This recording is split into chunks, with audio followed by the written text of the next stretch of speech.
Good morning, ladies and gentlemen. We are here at the New Age Banking Summit. We're here to celebrate the future. We're here to celebrate the future of banking. We're here to celebrate the work that you guys are doing to make sure that you are ready and thriving in the future.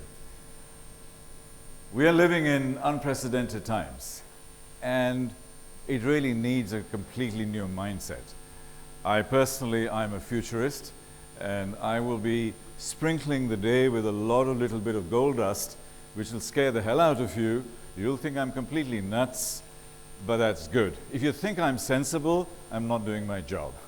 So beware that there will be a lot of things that we will do to challenge you. Today is not just about being comfortable and relaxed and happy. Today is about learning, growth, development, and really getting our thoughts in a completely different space. My name is Tariq Qureshi. I have a little 50-second introduction so you can see that.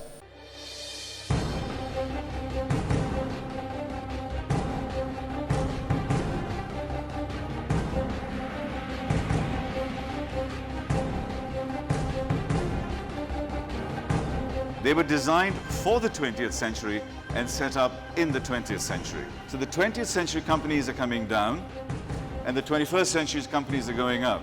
To celebrate innovation, to celebrate research and development, to actually bring ideas and investments together. We can solve the big challenges of the world. We can talk about poverty, healthcare, education, climate. AI can also help our businesses, our apps. It facilitates.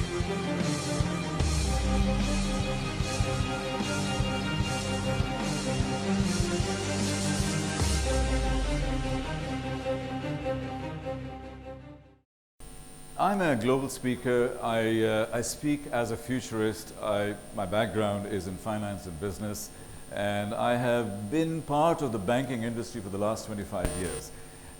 With Dow Jones and Wall Street Journal, as a publisher of the Times, and now more recently with Bloomberg Media.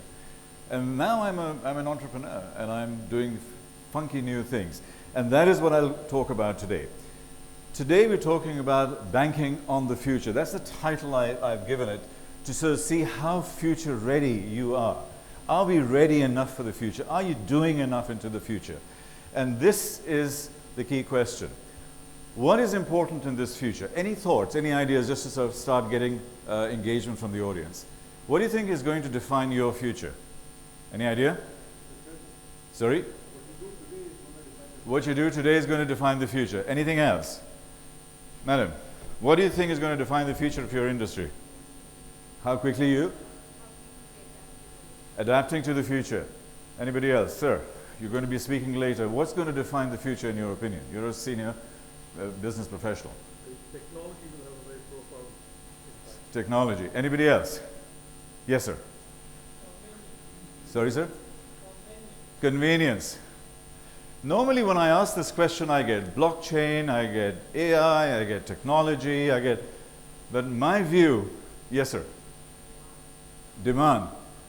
You have abundance like it's crazy. You'd be surprised how much demand there is. Yes, sir. I think for us, stop doing what you're doing today, because till you don't leave the present, you don't leave the future. That's a very, very philosophically good answer, and yes, it is part of the answer. The core answer for me is that the future, ladies and gentlemen, is going to be defined by trust. In the past, trust is there. In the future, trust is going to become the most important factor that will drive the future.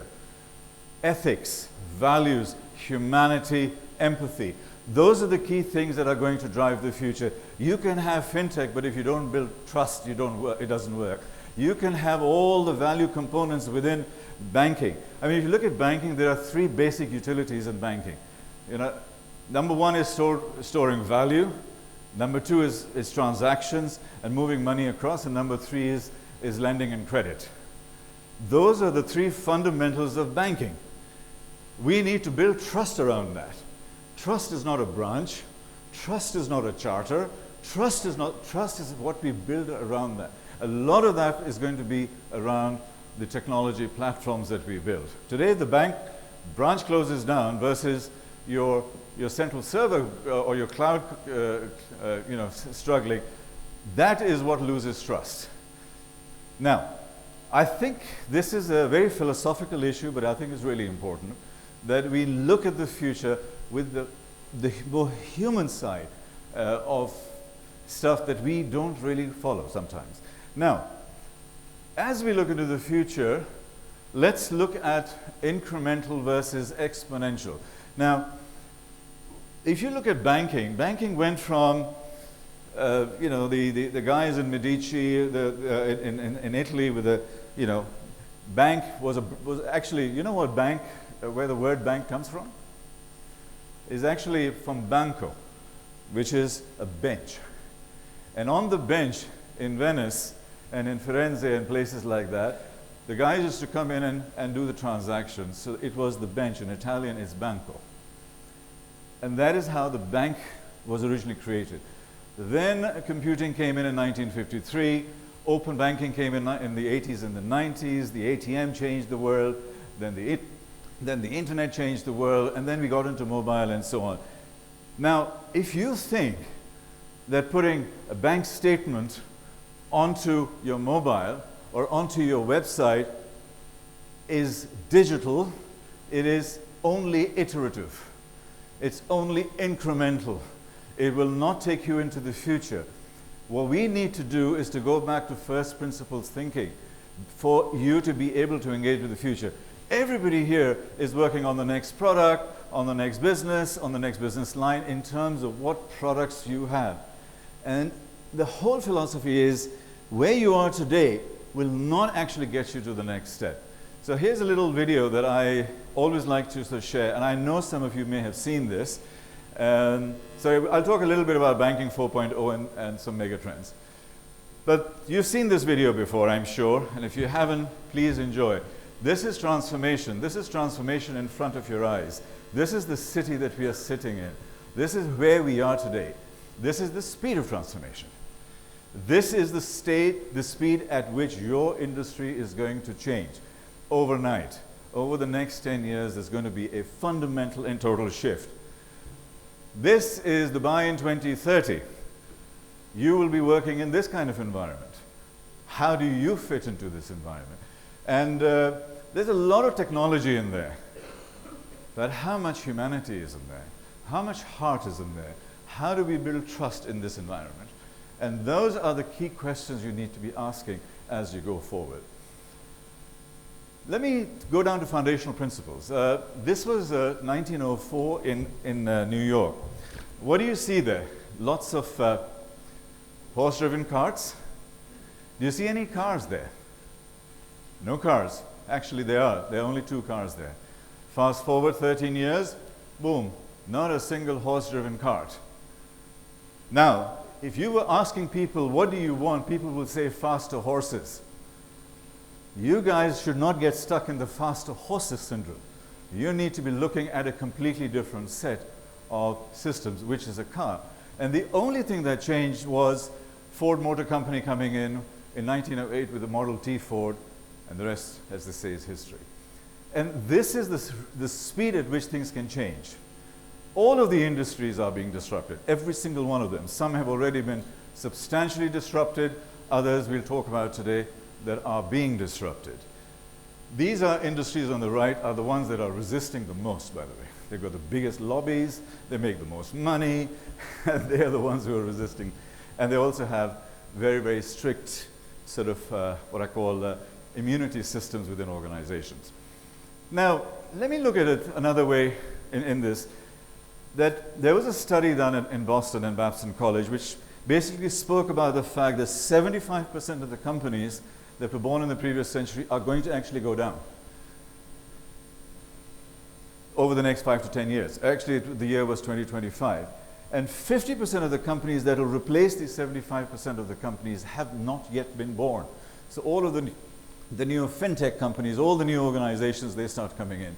So where we are today is in the middle. We are in the transformation decade. This is the space that we are in. We are today in New Age Banking Summit talking about that bit in the middle. My professor, Professor Marshall Goldsmith, speaks about this, and ladies and gentlemen, the banking industry is a victim of this. Bottom line, what got you here? Your fancy degree, your chartered accountancy, your banking qualifications, etc. It got you to today. It will not get you to tomorrow. That's the core new adjustment that you guys need to be thinking of and making. And the whole thing in the future is actually quite different. The way to look at the future, a lot of us are focused on the microscope, our daily stuff, our budgets, our products, our digitization, etc., etc. What we need to do is how much of our time are we spending looking at the future? This is one of the key things that we need to engage with. So, one other component, Bill Gates said that you are overestimating what's going to happen in the next 2 years, but underestimating what will happen in the following 10 years. This is how this shift actually comes about. And lastly, Bank 4.0.